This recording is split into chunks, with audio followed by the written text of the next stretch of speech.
At ito, daily reading 3297, 3298, 3299 for June 23rd and June 24th. Abangan nyo po yung schedule ko at gagawan ko po ng paraan makapag-live tayo sa Martes ng gabi. Kasi maraming nagpaparitual, nagpapa-reading at nagpapa-home service. Maraming salamat po sa lahat-lahat na sumusuporta at nagtitiwala, lalong-lalo na doon sa mga nagbibigay ng referrals. Kukuha tayo dito ng 3. Titignan natin kung ano yung message. No? This is a general reading para sa lahat.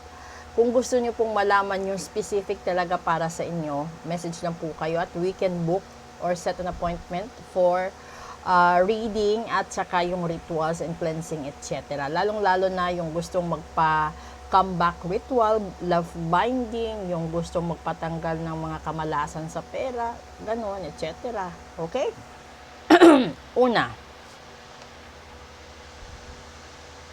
this is a humpback whale singer. Pangalawa, intuitive. And pangatlo, magic. Okay, medyo malalim ang mensahe ni Universe ngayon dahil papasok na tayo sa last 8 days ng buwan. Ang bilis lang ng Hunyo. Lagpas na sa kalahati, okay, ng taong 2025. Okay, so dito muna tayo mag-focus. Yung una kasing message dito is singer. Ibig sabihin nito, sabayan mo ang agos ng buhay. 'Di ba? Minsan kasi hindi lahat ng tao maganda ang boses. Ibig sabihin hindi rin lahat ng tao maganda ang takbo ng buhay. May mga tao na sintonado ang takbo ng buhay at hindi rin natin alam kung hanggang kailan magiging sintonado. Yung iba, sa kalagitnaan ng kapanahunan nila, pwede silang umangat sa buhay, pwede rin silang malugi, pwede rin silang mawala. Hindi dahil sa kagustuhan ng Diyos o desisyon ng panahon, kundi minsan kasi yung pangalawang baraha is intuitive. Minsan mag-isip kayo. Kahit anong dasal natin sa simbahan, kahit anong gawa natin ng kabutihan, may mga tao pa rin na hindi magiging masaya kapag nakikita kang nagtatagumpay sa relasyon, sa negosyo, sa trabaho, o sa paaralan. May mga ganun talaga. So, para mahuli mo yung pangatlong baraha, which is the magic card, kailangan mong sumabay sa agos ng buhay. Una, yung unos sa buhay mo, labanan mo, harapin mo. Huwag mong takbuhan, huwag mong iwasan.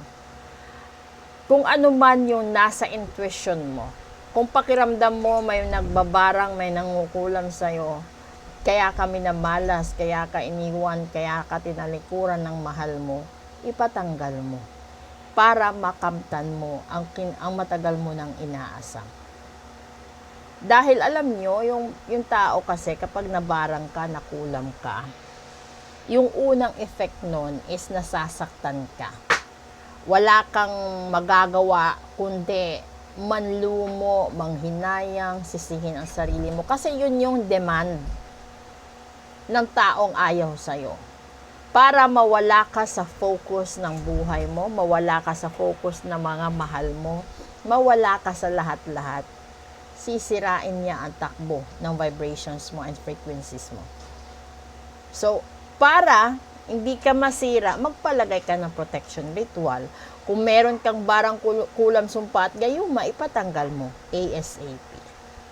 Dahil kahit anong gawin mo, kung gawa ng tao, dapat tanggalin yan. Dapat mawala yan. Okay?